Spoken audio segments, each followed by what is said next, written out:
a supernatural experience? Oh, I've had plenty of supernatural experiences. First and foremost, I'm Haitian.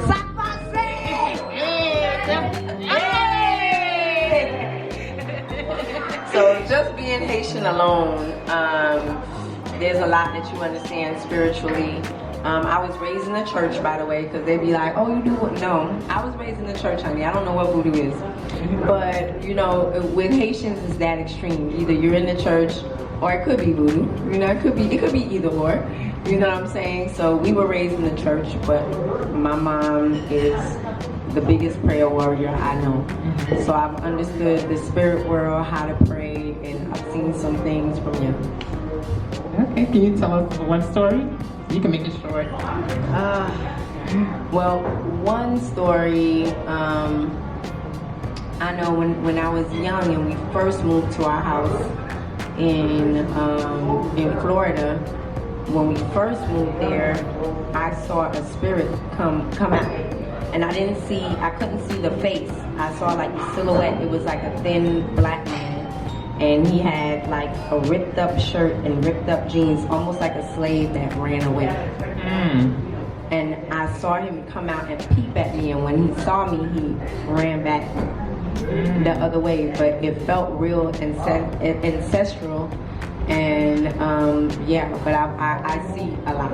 I can see, you know, yeah, I see a lot. You can see a lot in the spirit world. Okay, all right. So I'm gonna tell y'all a little story about myself too. So a fun fact. Now my brother, he passed away like maybe a year or so ago, and you know, after we went to his awake. Right, I came back home. It was a very challenging day. I came back home and I was crying. Now, I had taken a cork, right, from his house when we had to pack up all his stuff and everything. I took the cork and I put it in my little wine thingy, right? My little just like a sweet drink, right? I put the cork there, right? So. You know, I got home from the awake and I was crying, blah, blah, blah. And then I think the next day, I looked in the kitchen and the cork was on the floor, right? And so I was like, okay, I wasn't sure how I got on the floor because the cork had ridges where when you turn it in the bottle, it's hard to pull it off, right? So then I was like, nah, right? Nah. And then I think after the funeral, right? After the funeral, I think it was after the funeral, but it happened twice. After the funeral, again, I think I was coming back home from the funeral or something like that. I'm not quite remember correctly. And the cork was on the floor again. Yeah. And I think it was just his way of telling me that even in the most challenging moment, he was still there. He was still there for me. Yes. So that's your supernatural is natural, our fun facts about the cast. You guys, and this is my dear friend Shasha. And I want to thank Eddie for coming up. Oh yes. Let's have Shasha give us a sample of what's going to be going on for the Love Savvy monologue, y'all. Okay, so this is part of the poem that I'm doing. One of the poems that I'm doing within her monologue. Twinkle, twinkle, little star, how I wonder what you are.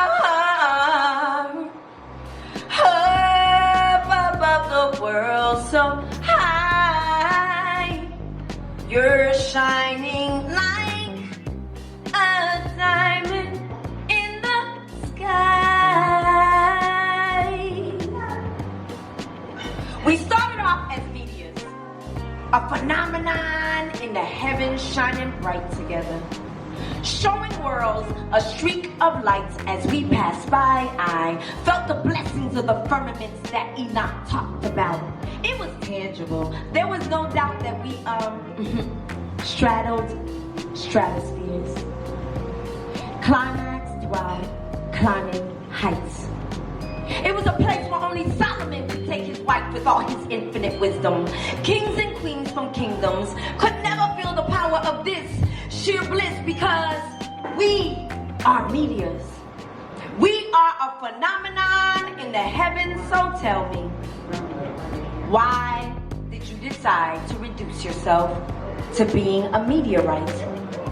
No longer holding my hand to take flight, but passing through the Earth's atmosphere and hitting its surface to deal with worthless debris that you could see was left behind by NASA. Nothing authentic. You let trash take away your light. The prophetic dawn. You've lost sight of how beautiful we were when you were just sprinkling your light upon those that were beneath you. We were the examples of what they should strive for. But now you keep me like a revolving door so that you can have heaven with all its platinum glory when you're ready. But downgrading yourself to brass, landing in grass to graze with these doggone heifers meteorites. Please take back your throne, leave debris alone, come home, stop letting debris whisper fibs to you. NASA has never told us the truth, and the worst part is, I root for you. Please return to the skies. Stop living lies. We should have stayed close to the Creator, whisking through nature, but never letting it control us. We are more than stardust, shining as bright as the star that they saw when Yeshua was born. Stop trying to fix them chicks. You're not